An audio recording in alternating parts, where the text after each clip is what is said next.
In many ways, we're all standing in the same place of uncertainty around what it means to go forth and own our space in this financial world and this financial system. And as we think about what this space looks like today, I think it's important for us to know and tell and understand the story behind the story that we're telling ourselves. For generations, we were excluded from this system that builds and creates and compounds wealth, right?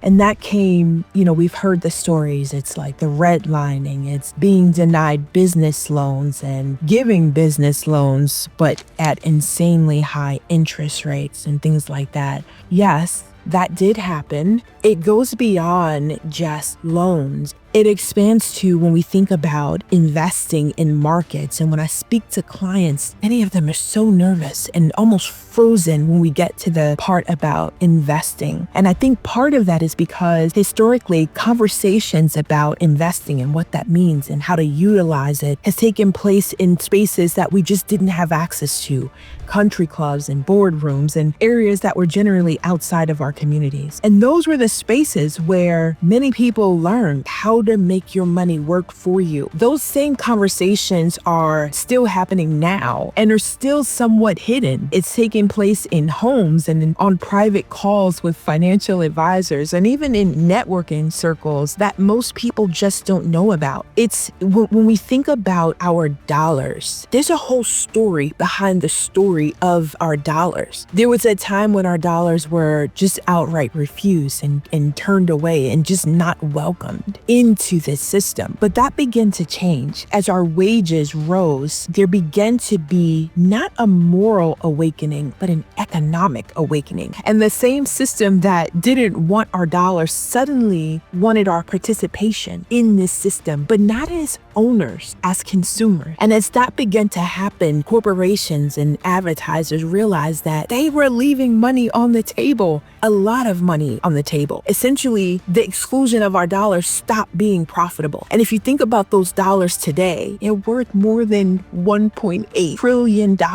And so that began to get the attention of a system, and those dollars began to be targeted. That came with a trade-off. So if you think about it, our participation in, let's call the system, the economy, began to flip from being blocked to being harvested. And here's what that means.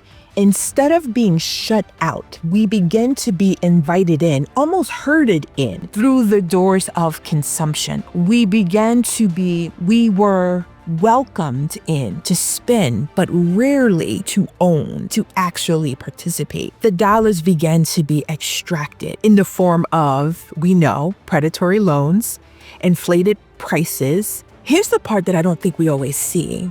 Our dollars began to be invited in through industries that were built on our economic aspirations, on things that we wanted to accomplish. And so we went from being invisible to being super visible. But true economic power was still out of reach and is still out of reach for most of us. So when you feel like I should know more by now, what did I miss the memo? I want to say to you, you have not missed a memo. There was no memo. And what we're experiencing to a large degree in those feelings of insecurity and even shame sometimes is the residue, is the ripple effect of that exclusion. I want you to know that it's not a personal failure.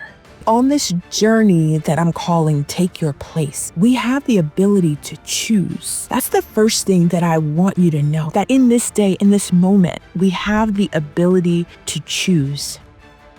One of my favorite books is A Promised Land by President Obama, where he gives an account of his first term in office.